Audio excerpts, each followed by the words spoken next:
Les habla Rafael Arraiz Luca desde Unión Radio y esto es Venezolanos, un programa sobre el país y su historia.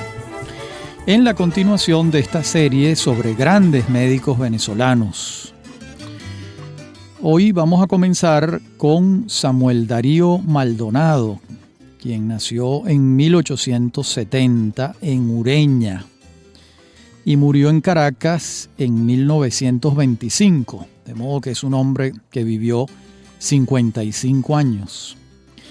Lo que vamos a referirles de él está basado en lo escrito por Alberto Silva Álvarez sobre el personaje. De modo que damos el crédito respectivo sobre la vida y obra de este médico cirujano, a la vez poeta, periodista y político de su tiempo.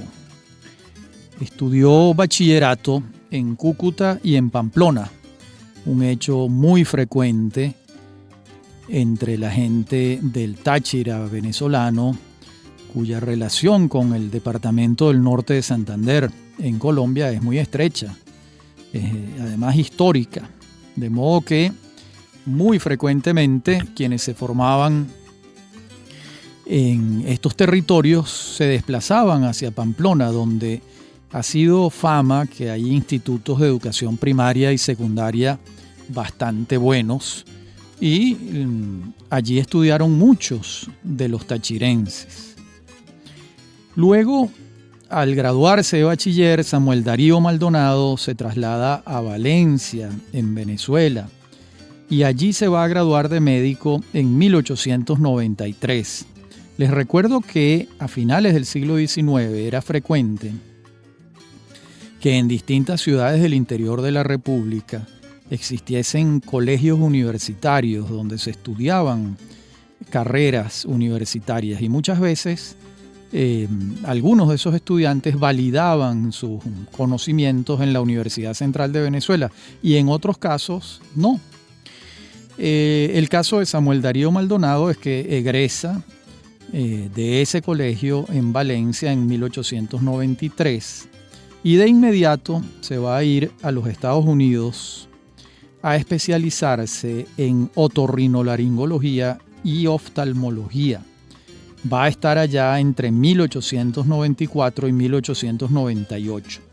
Este es un caso extraño porque todos, salvo el doctor Vargas, todos los otros médicos a los que hemos referido en los 3 programas anteriores, se especializaron en París, que era la meca de la medicina del siglo XIX.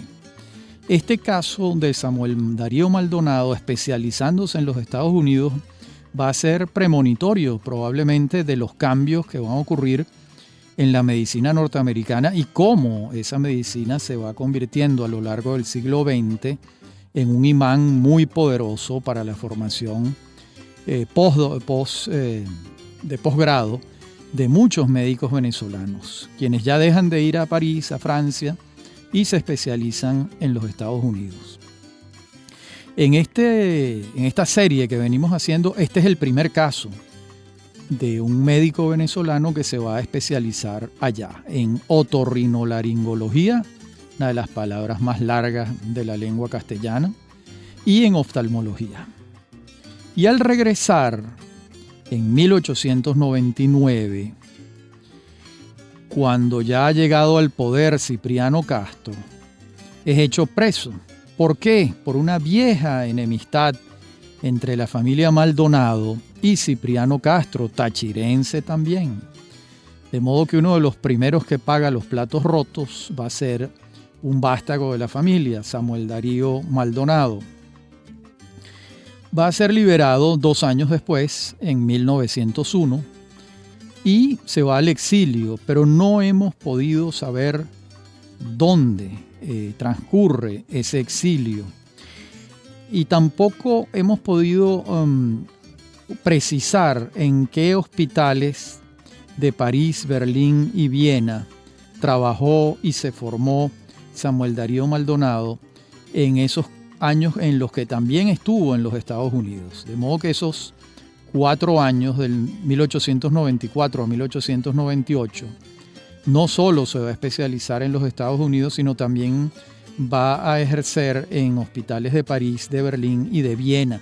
Pero como les digo, me ha sido imposible ubicar cuáles fueron esos hospitales donde trabajó y se formó.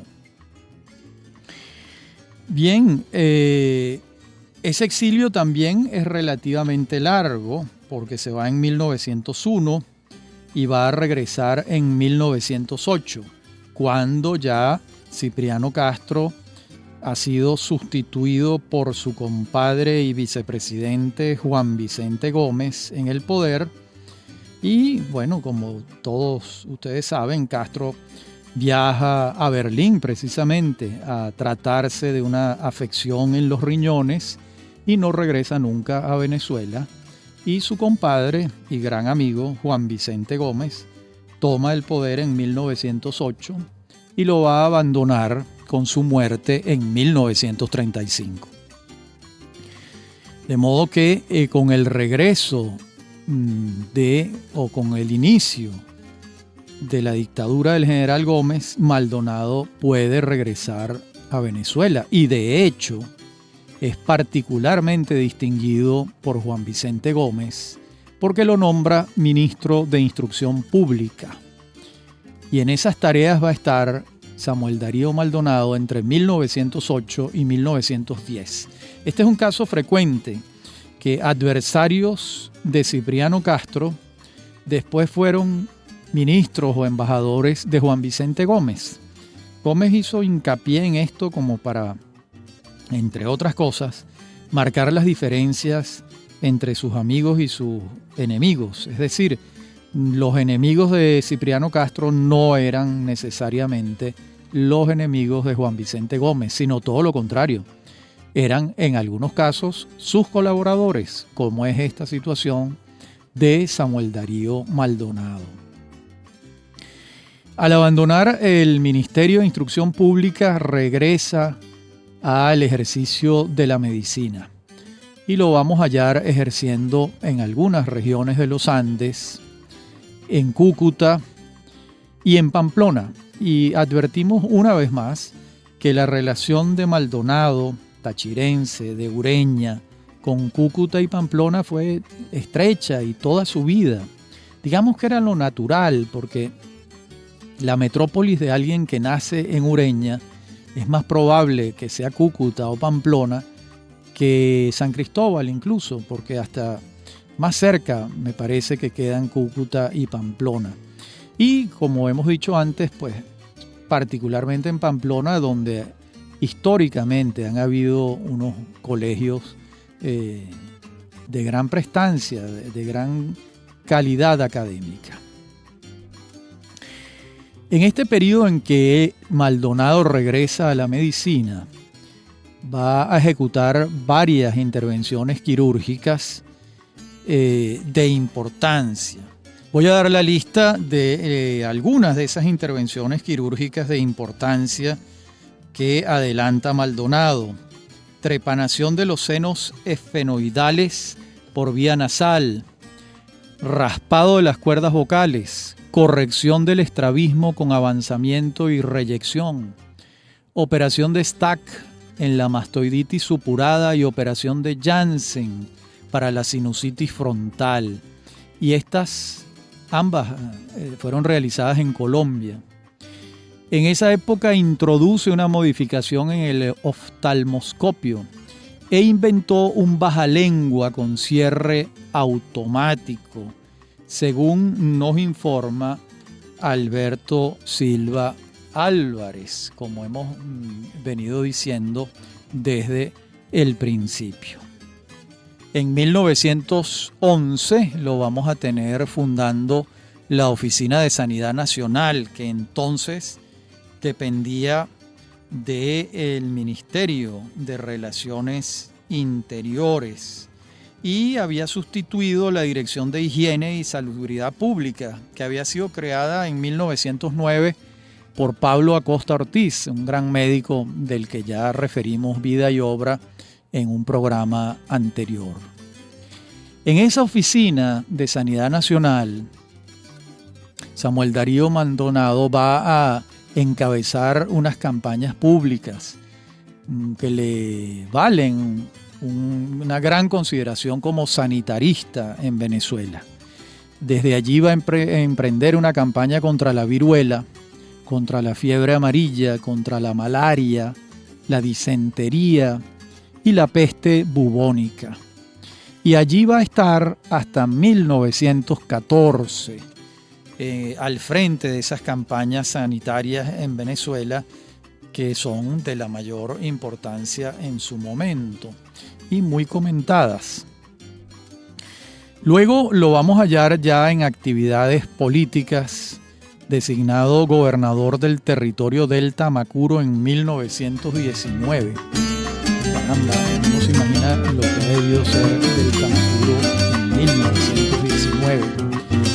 2 años después, el general Gómez lo designa gobernador del estado Aragua en 1921.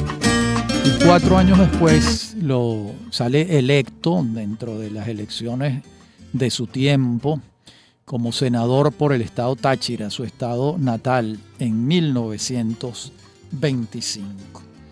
De modo que hemos hablado de un médico cirujano, poeta, periodista, político, que vivió 55 años y que hizo unos aportes de consideración y que además compartió tareas de políticas públicas con la dictadura del general Gómez, de quien era muy, muy cercano. No así de Cipriano Castro, quien era un enemigo particular de su familia, de esas viejas rencillas entre los clanes del estado Táchira. En la próxima parte del programa veremos a el doctor Andrés Herrera Vegas. Ya regresamos.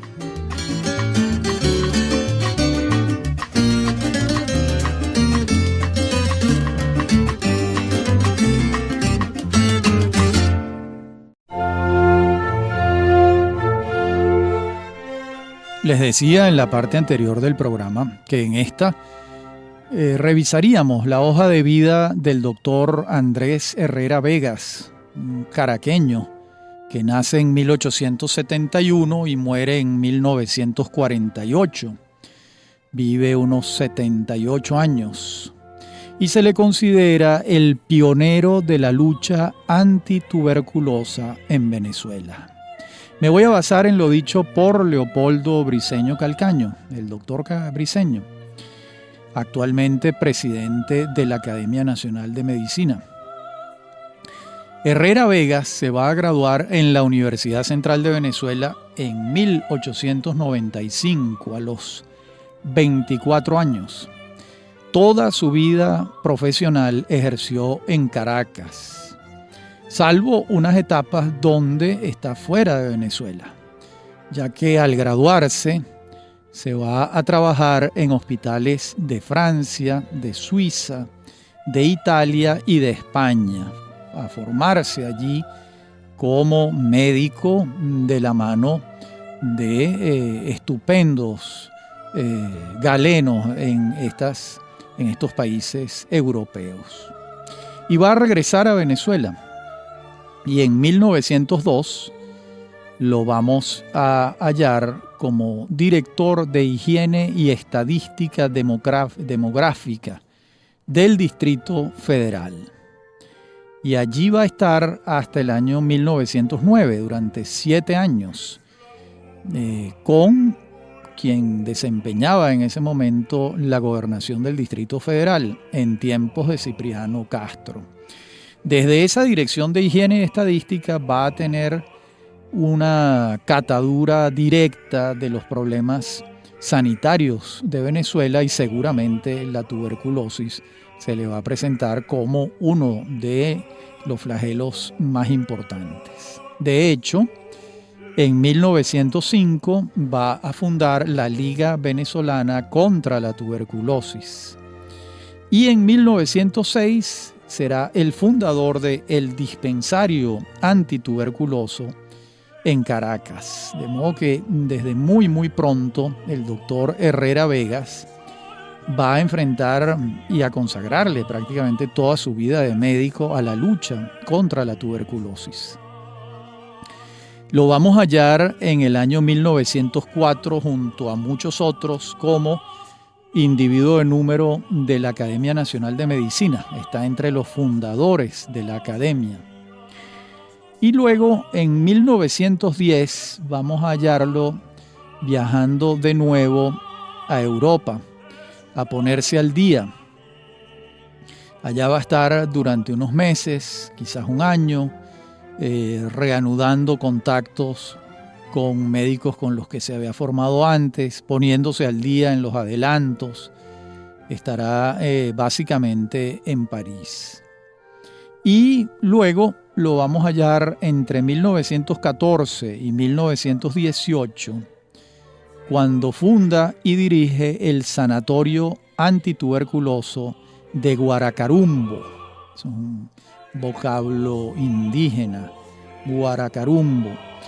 Yo no conozco la ubicación exacta de este sanatorio antituberculoso, pero por el vocablo me parece que estuvo en el litoral central, porque Guaracarumbo es una zona del litoral central. Incluso se pasaba, entiendo yo, cuando existía el tren Caracas-La Guaira, se pasaba cerca de Guaracarumbo, o al menos eso le escuché yo decir muchas veces a mi madre y a mi abuela.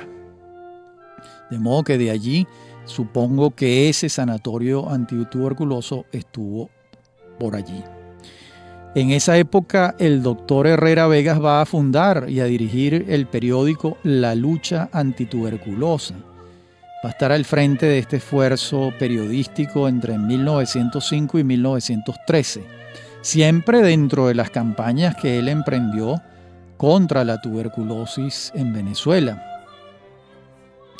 De modo que es importante recordar que fue el doctor Herrera Vegas el pionero de la lucha antituberculosa. Tan es así que en 1955, 7 años después de su muerte, el Sanatorio Antituberculoso de Caracas pasa a ser denominado con su nombre y su apellido, Andrés Herrera Vegas, en homenaje a la vida entera, a sus 78 años consagrado a la lucha contra la tuberculosis en Venezuela, que ha sido pues una de las enfermedades de la época que más gente se llevó por delante. Entre otros, al libertador Simón Bolívar, en el acta de defunción y la autopsia que le hizo Próspero Reverán a Simón Bolívar en Santa Marta, quedaba muy claro que el motivo de su fallecimiento fue padecer de tuberculosis en los últimos años de su vida. Bolívar murió muy joven, como todos recordamos, a los 47 años. Esto no solo lo dijo Próspero Reverán, sino después una comisión a principios de la década de los años 60 del siglo XX, una comisión de la que formaba parte el doctor Blas Brunicelli, pues también corroboró lo que ya se sabía, que la muerte de Bolívar se debía a la tuberculosis. Bien, esta fue la vida de Andrés Herrera Vegas, un hombre un caraqueño que le consagró toda su tarea, su afán, su emprendimiento profesional a la lucha contra la tuberculosis. Veamos ahora a otro médico venezolano, Elías Toro, nacido en 1871 y fallecido en 1918. Me voy a basar en lo dicho por Elia Lagrange de Castillo en la entrada del Diccionario de Historia de Venezuela, publicado por la Fundación Polar, para referirles la peripecia vital de Elías Toro, este médico farmacéutico y además escritor, además nieto nada menos que de Fermín Toro y de la familia Toro, que es una familia ilustrísima en Venezuela desde tiempos coloniales. Sus primeros estudios los hizo Elías Toro en Caracas, cursó filosofía en el Colegio Villegas, después estudió medicina en la Universidad Central de Venezuela y también estudió farmacia allí, en la Universidad Central de Venezuela. Y va a realizar su posgrado en Europa, en el Hospital Necker de París, a donde han ido muchos venezolanos del siglo XIX a completar sus estudios, a desarrollar sus posgrados en el Hospital Necker de París, como hemos referido en programas anteriores. Va a escribir a la par que tiene sus afanes médicos. No vamos a referirnos a su vida como escritor, sino nos vamos a concentrar en su vida como médico. Y allí podemos referir que en la revista médica va a escribir una serie de artículos y a partir de 1896 y hasta 1899 vamos a ver cómo publica una crónica científica en la que abarca una variedad de temas que van desde tópicos generales hasta temas de psiquiatría y de antropología.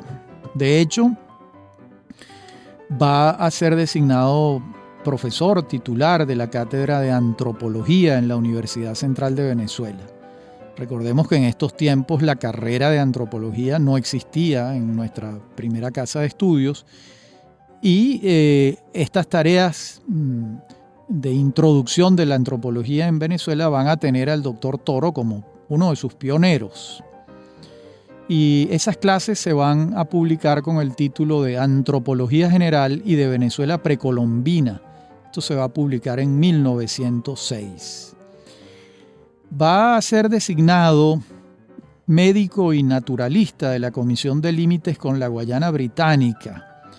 Y con motivo de esta designación va a publicar una serie de artículos en el Cojo Ilustrado entre 1901 y 1902. Luego, en 1905, publica un título que se denomina de la siguiente manera: Delimitación de Venezuela con Guayana Británica por las selvas de Guayana, desde el Atlántico hasta la Sierra de Parima, por los ríos de Barima, Amacuro, Demerara, Esequibo, Mazaruní, Cuyuní, Acarabici y Venamo. Luego vamos a tenerlo como rector de la Universidad Central de Venezuela entre diciembre de 1908 y junio de 1910. Y durante su rectorado se va a publicar en los anales de esa institución una serie de documentos para la historia de la Universidad Central de Venezuela. En esa misma casa de estudios vamos a hallar al doctor Toro como director de la Escuela de Farmacia y lo vamos a hallar como individuo de número de la Academia Nacional de Medicina a partir de 1906, que es cuando se incorpora, específicamente el 9 de mayo, y allí va a desempeñarse durante un tiempo como subsecretario. Por cierto, que el doctor Toro falleció en 1918 como consecuencia de la terrible epidemia de gripe española que azotó a Venezuela y muy particularmente a Caracas. Allí entonces, con ese motivo, va a fallecer Elías Toro, uno de nuestros grandes médicos y escritores, como ustedes han podido comprobar después de esta sucinta relación de sus hechos. En la próxima parte del programa vamos a ver a Plácido Daniel Rodríguez Rivero. Ya regresamos.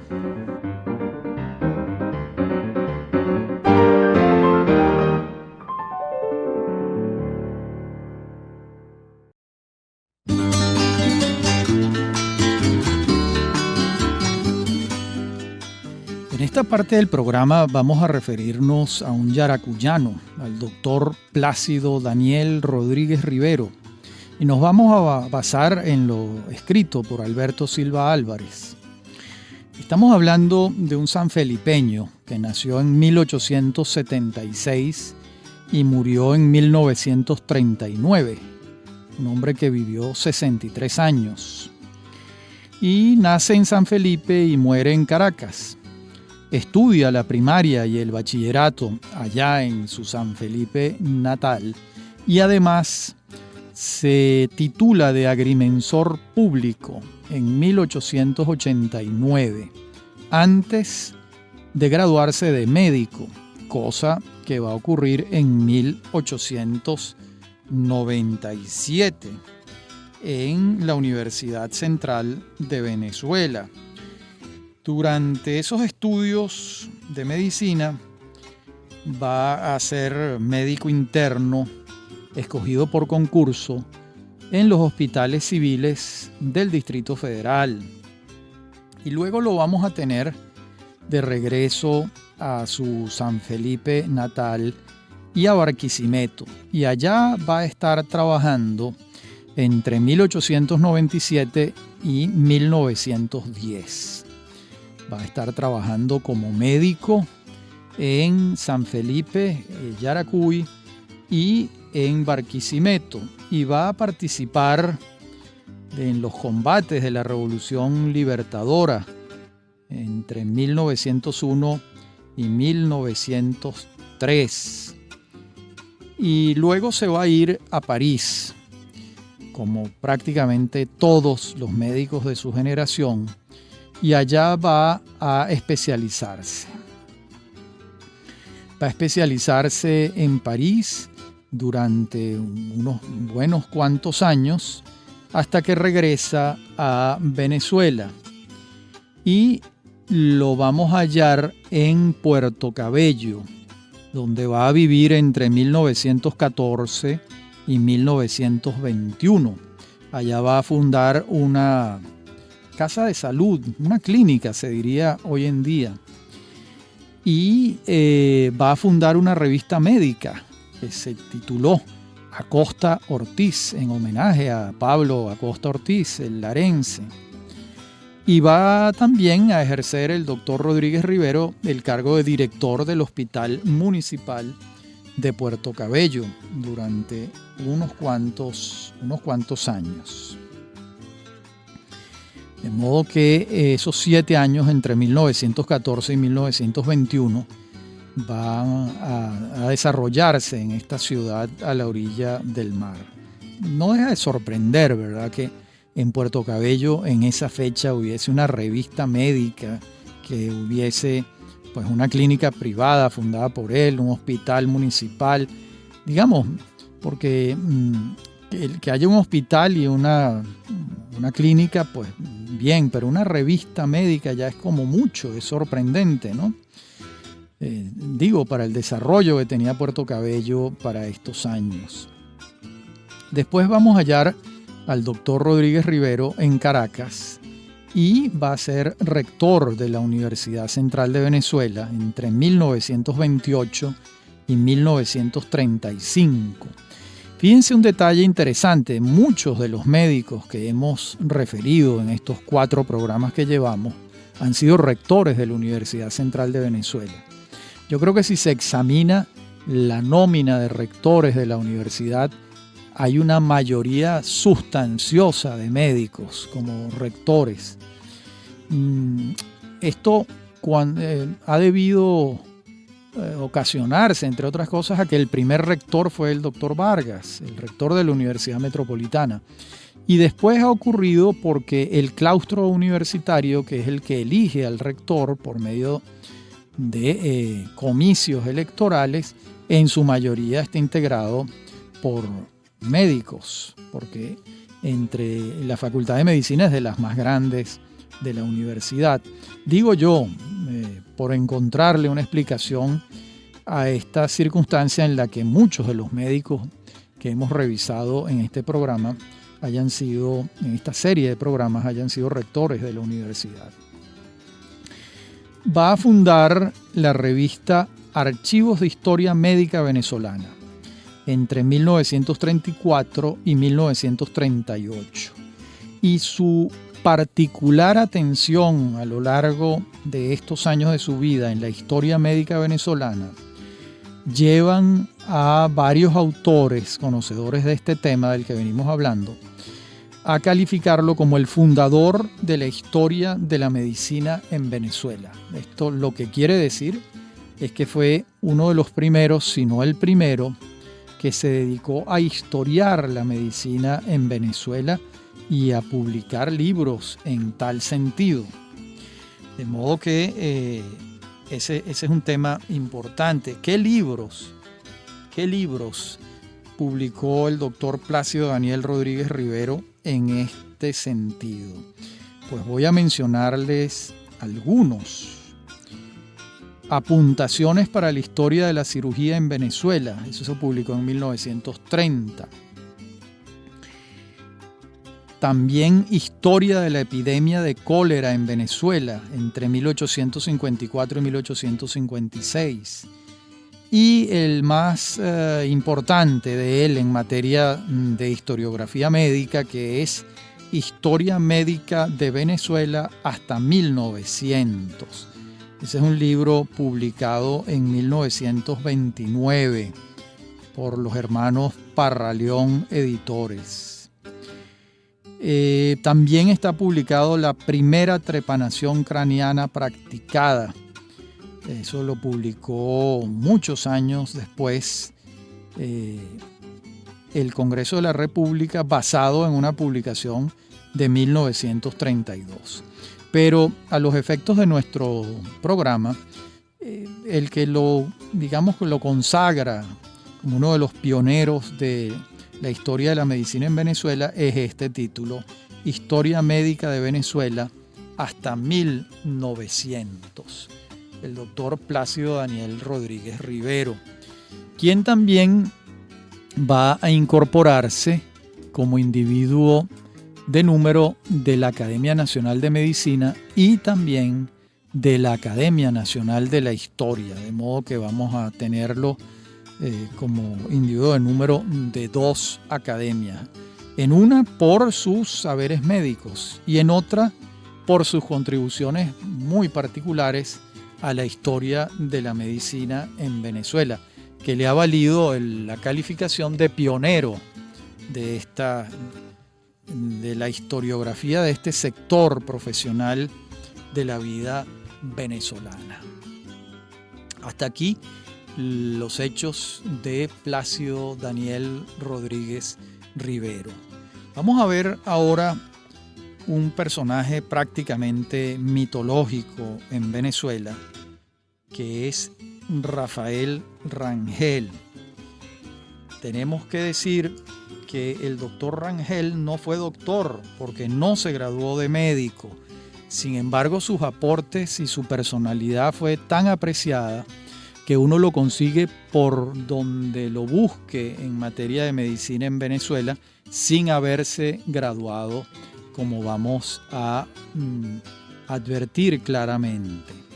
Me voy a basar en lo escrito nada menos que por Marcel Roche, ese gran médico venezolano, lo escrito por Marcel Roche sobre este trujillano, nacido en Beticojoque el 25 de abril de 1877 y fallecido en 1909. He dicho fallecido, pero es un error, porque él se quitó la vida.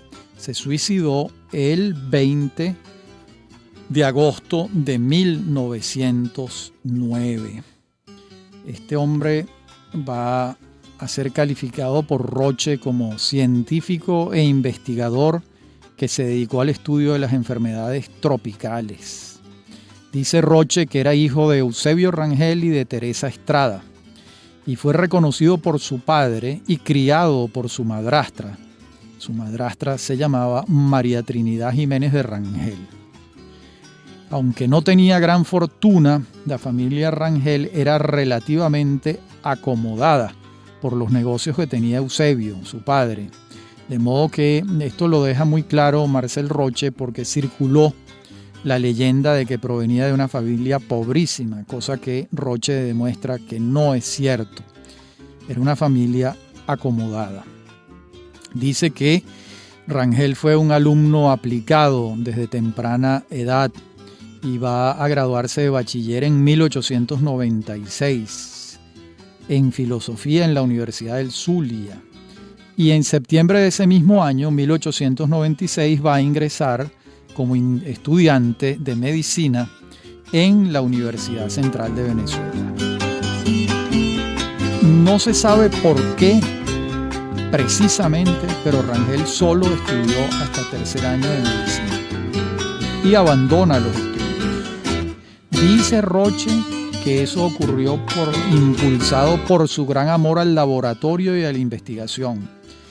Bueno, esto de alguna manera parece contradictorio, porque si tienes un gran amor al laboratorio y a la investigación, ¿por qué eso te va a conducir a abandonar los estudios de medicina? Esto no tiene respuesta, pero eso fue lo que ocurrió. Y dice Roche también que durante sus estudios había cursado bacteriología en el Instituto Pasteur de Caracas, ese instituto que en programas anteriores dijimos que lo había fundado Santos Aníbal Dominici, el doctor Dominici.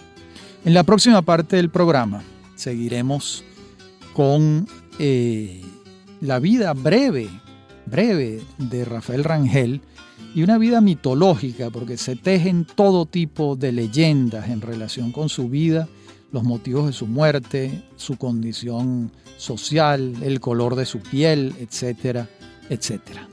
Ya regresamos.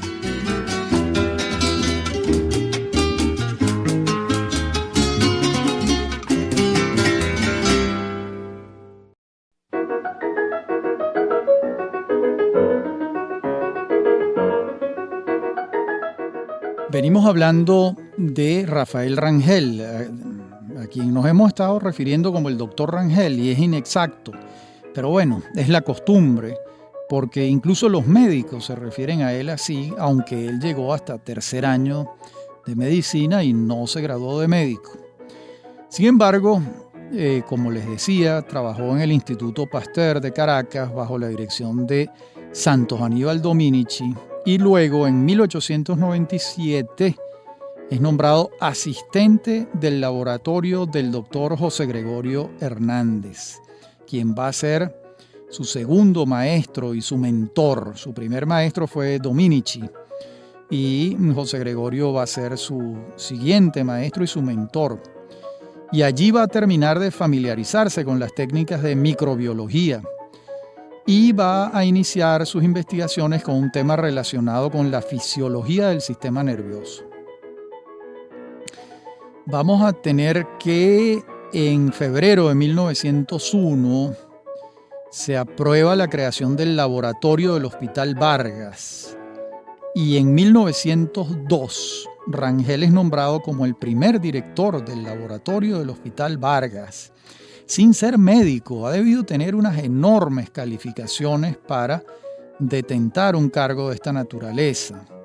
Dice también Marcel Roche que entre 1904 y 1909 dirigió un total de 16 tesis de grado en medicina, haciendo alarde de técnicas de laboratorio y de medicina experimental, muy modernos para la época. Y en 1903 dice Roche que va a iniciar el estudio que lo hizo famoso, que es el de la anquilostomiasis como causa de anemias graves en el medio rural. Va a estudiar 25 casos de anemia con su típico cortejo sintomático, va a examinar la sangre y va a encontrar en las heces huevos parásitos. Y en un caso autopsiado, dice Roche, descubre un sinnúmero de gusanitos adheridos a la mucosa intestinal que va a identificar como anquilostomos. Y al examinar cuidadosamente esos gusanitos se da cuenta de que se trata de una nueva especie, diferente a la Ancylostoma duodenale que ocurre en el Viejo Mundo. Esto es más bien el Necator americanus, que ya había sido descubierto en los Estados Unidos por Stiles. Su hallazgo va a ser fundamental y útil, pues permitió que se trataran en forma adecuada y eficaz numerosos casos que antes se confundían con la enfermedad de Bright, que es una inflamación en el riñón. A partir de 1904 a Rafael Rangel lo tenemos trasladado a Los Llanos, donde logra desentrañar la causa de una enfermedad caballar que se llamaba vulgarmente derrengadera o peste boba, y halla un tripanosoma en la sangre de los caballos afectados. Y entre 1906 y 1907 lo vamos a tener en Miraca, cerca de Coro, donde diagnostica correctamente como anthrax, una enfermedad bacteriana que en la zona se llamaba grito de la cabra. Y en 1908 se presenta en el puerto de La Guaira una enfermedad infecciosa, cuyos síntomas pareciera que son peste bubónica. Y en un primer intento Rangel no logra aislar la bacteria de la enfermedad y declara que no se trata de peste bubónica. Y esto produce un gran regocijo para las autoridades que temían lo peor. Pero sigue investigando el caso Rangel y unas semanas más tarde aísla y caracteriza el bacilo específico de la peste bubónica. Y se cierra el puerto y Cipriano Castro, entonces presidente de la República, lo pone a cargo de la campaña sanitaria, que se lleva con gran eficacia. Y el 23 de mayo se declara terminada la epidemia. Y una vez que Castro, que fue el protector de Rafael Rangel, se va a Europa, comienza una etapa difícil para Rafael Rangel, porque en esa campaña en La Guaira había tenido que tomar medidas muy duras, quemar ranchos infectados, y ahora se lo cobran, lo reclaman y le echan en cara un error inicial en el diagnóstico de la peste y lo acusan de haber malversado los dineros públicos en una campaña antipestosa. Y de allí que se le niegue los recursos para estudiar en Europa, una beca que él estaba solicitando.